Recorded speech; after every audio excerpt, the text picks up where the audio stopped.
नागपुर में जब ये दंगल हुआ था तो क्यों हुआ था, सबसे पहले तो उसके तह तक जाना चाहिए। हर रोज कोई ना कोई तो भी एक घटिया नेता खड़े रहता है और एक विशेष समाज को और खासतौर से मुसलमानों को टारगेट करने का जो धंधा शुरू कर दिए थे इन्होंने, कि कैसा ये लोगों को वर्गलाया जाए करके। और हद ये हो गई थी कि औरंगजेब की जब तस्वीरें जलाई जा रही थी, बहुत सारे शहरों के अंदर जलाई, किसी मुसलमान ने भी उसका विरोध नहीं किया, कहीं पर कोई उसका कोई ऑब्जेक्शन नहीं आया। लेकिन जब उन्होंने देखा कि हम इतने तस्वीरें जलाने के बाद भी कुछ नहीं हो रहा, तो फिर उन्होंने एक नया बवाल लेके आए कि रमजान के जुम्मे के दिन होली का त्योहार आ रहा है और महाराष्ट्र जलने वाला है करके इस तरह का माहौल तैयार किया। लेकिन हमें पूरा विश्वास था कि हम होली भी मनाएंगे और नमाज को भी, हम जुम्मे की नमाज जैसे हर वक्त जाते हैं हर जुम्मे में, तो इस बार भी जाएंगे। पूरी शांतिपूर्ण तरीके से हो गया।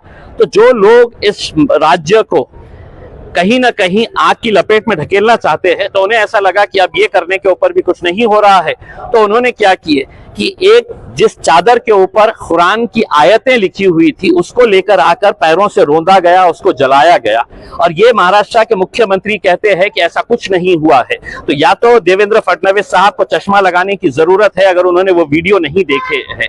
दूसरा ये है कि ये जब हो गया है, पुलिस केसेस रजिस्टर हो गए हैं, हमने ये मांग की थी कि जो भी दोषी है उसके ऊपर कार्रवाई करे, जो भी कानून अपने हाथ में ले रहा है उसके ऊपर कार्रवाई करे। लेकिन एक तरफा कार्रवाई नहीं होनी चाहिए। नागपुर के अंदर दुर्भाग्यवश हमें यह देखने को मिल रहा है कि एक तरफ कार्रवाई की जा रही है, दूसरी तरफ कोई कार्रवाई नहीं हो रही। और आप एक कदम आगे बढ़ते हुए आज जो आरोपी थे उनके घर को आज के दिन है तो पूरी तरीके से बुलडोजर से गिरा दिया गया है।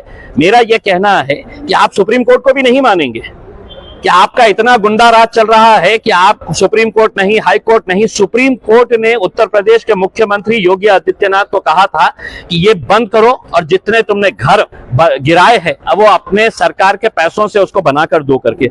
ये होने के बावजूद भी महाराष्ट्र के अंदर ये नया एक जस्टिस सिस्टम जो लेके आई है भारतीय जनता पार्टी ने, इसको कहां तक, मेरा ये कहना है अगर वो लड़का दोषी था तो आप उसके ऊपर कार्रवाई करें, लेकिन उसकी माँ उस घर में रहती है, उसके बच्चे उस घर में रहते हैं, उसकी बीवी उस घर में रहती है, तो उनका क्या कसूर है?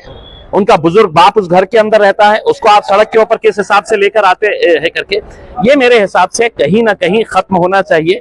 हमने उस हिंसा की अगर निंदा करते हैं तो आज हम नागपुर के अंदर जो घर तोड़ा गया है उसकी भी हम कड़ी निंदा करते हैं। कुणाल कामरा का जो विषय चल रहा है, कल से आपने देखा है किस तरीके से शिवसेना उनके ऊपर आक्रामक है। देखिए, हमें बड़ी खुशी हुई कुणाल कामरा ने जब वो गीत गाया एकनाथ शिंदे साहब के ताल्लुक से कि आंखों पे चश्मा, दाढ़ी और क्या क्या क्या क्या क्या, जो हमें बड़ी खुशी इसलिए हुई कि यही एकनाथ शिंदे साहब थे जब मुसलमानों के खिलाफ एक बोंदू साधु ने हमारे पैगंबर मोहम्मद सल्लल्लाहु अलैहि वसल्लम के खिलाफ गुस्ताखी की थी, तो यही एकनाथ शिंदे साहब आकर उसकी पीठ पर उन्होंने ये कहा था कि तुम्हारे बाल को भी हम धक्का नहीं लगने देंगे करके।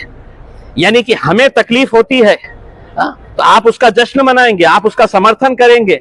आपको एक कॉमेडी के अंदर जरा सा आपके ऊपर एक जोक क्या बना दिए तो आपके गुंडे जाकर उसे तोड़फोड़ कर रहे हैं। ये महाराष्ट्र के अंदर कोई कायदा कानून है नहीं है कि आपका गुंडा राज चल रहा है। हमें तो अफसोस इस बात का है कि पुलिस डिपार्टमेंट के भी हाथ जिस तरीके से बांध के रखे हुए हैं, वरना पुलिस ऐसे गुंडों को कैसा हैंडल करना है ये अच्छी तरह से जानती है। लेकिन अफसोस के साथ कहना पड़ रहा है कि पुलिस भी आज महाराष्ट्र के अंदर हमको मजबूर नजर आ रही है, इस वजह से ये घटना घट रही है। मैं एक बात एकनाथ शिंदे साहब को महाराष्ट्र की जनता की तरफ से कहना चाहता हूं, हम इस बार कुणाल कामरा के साथ पूरी ताकत के साथ खड़े हैं।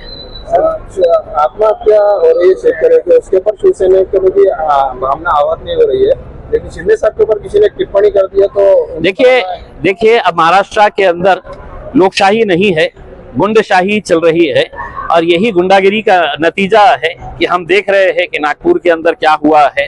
हमने देखा है कि मुंबई के अंदर एक छोटी सी घटना के ऊपर ओपनली जाकर है तो इस तरह से तोड़फोड़ करना करके, तो अब ये एक नई राजनीति की शुरुआत महाराष्ट्र के अंदर हुई है। अब उसके साथ जीना है, लड़ना है, हम लड़ेंगे।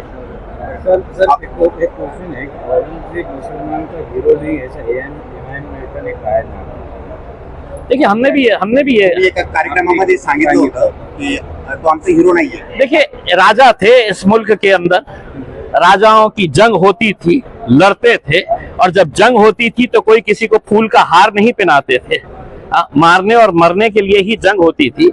लेकिन ठीक है, औरंगजेब अगर राजा थे तो मुझे ये बताइएगा कि औरंगजेब की क्या जयंती यहाँ पर मनाई जाती है? औरंगजेब के नाम के ऊपर क्या उर्स यहाँ पे मनाया जाता है इसमें? लेकिन ये है कि आज इस तरह का एक माहौल तैयार कर दिया गया है कि औरंगजेब की फोटो जलाना, तो उसकी बजाय बहादुर शाह जफर की फोटो लेके आ गए और जला दिए। तो इतने तो गवार लोग ये रास्ते के ऊपर आंदोलन कर रहे हैं कि जिनको ये फर्क भी महसूस नहीं हो रहा है कि औरंगजेब कौन है और बहादुर शाह जफर कौन है करके। सिर्फ उनको टोपी दिख रही, दाढ़ी दिख रही है और वो अपनी दुकान चलाने में लग गए हुए हैं। चलिए, थैंक यू।